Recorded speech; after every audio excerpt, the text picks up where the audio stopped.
Former FBI Special Agent and Fox News contributor, Nicole, great to have you here today. First up, all of this is happening. We're learning more details as we know that President Biden, as we were just notified moments ago, is making his way down to Louisiana.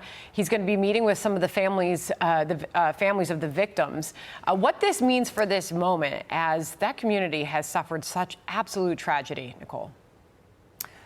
I'm glad that he is doing that. Is absolutely appropriate. But sadly, these terrorist attacks, I hate to say it, but with the current environment that we are in our nation, let's hope and pray that we do not continue to see a pattern of this occurring. We have had an open border, and I believe that the FBI has taken their eye off of the ball for the last several years, completely focused on things such as the January 6th Capitol violence, white supremacy, going after President Trump, the diversity, equity, and inclusion push that they have there.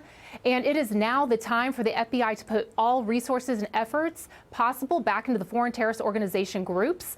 And again, it is proper to pay their respects. This never should have happened. This was a failure on the part of the city of New Orleans, that those barricades were not properly in place right before the Sugar Bowl and before the Super Bowl. Yeah, and we know that the Louisiana AG believes that there needs to be an investigation into the security plans that were in place prior to hosting so many people on the streets of New Orleans.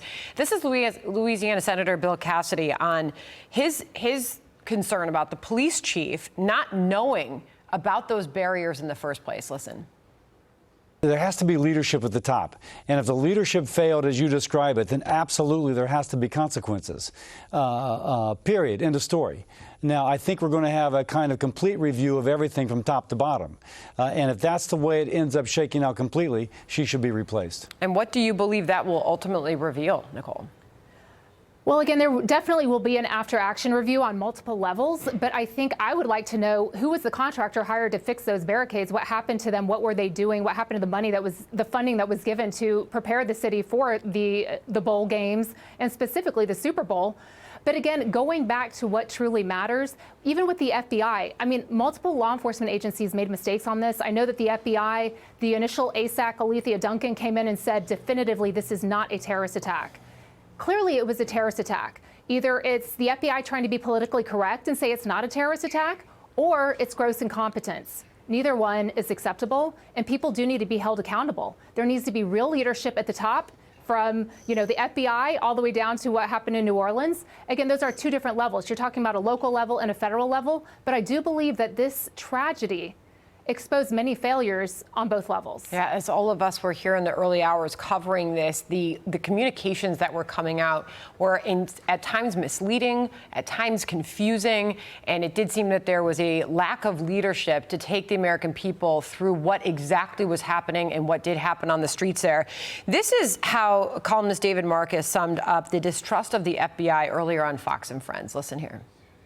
It was really a slap in the face of the American people. They were more worried about anti-Muslim backlash that never happens than they seem to be worried about the attack itself. And the American people are sick of it. We see that when there's a mass murder that fits one agenda, we get the manifesto and the videos and the Facebook page. If it's another agenda, we get nothing at all. I want to finish up with your thoughts on that, Nicole. I cannot say that he's wrong. I mean, Sandra, I walked away from the FBI. I have been saying this for a year and a half now, and what I witnessed there, it appeared that the FBI became politically and socially weaponized to the point that I no longer recognize the FBI that I signed up for. There are fine men and women. I refer to them as FBI 1. They are trying to do the real work of the FBI, keep their heads low, stay off the radar, and do the real work. Whereas FBI 2, I refer to them as the political, social weapon. They've weaponized the agency from the top all the way down. And when you do not have 100% FBI 1 focus on the mission, keeping their eye on the ball, these types of things are going to continue to happen. All right, Nicole Parker, always appreciate when you can join us, and we do anticipate that we will see President Biden down there shortly. He's en route, and also the governor of Louisiana, with whom we just spoke. He's making his way to meet with the president there in New Orleans as well. Thank you so much, Nicole.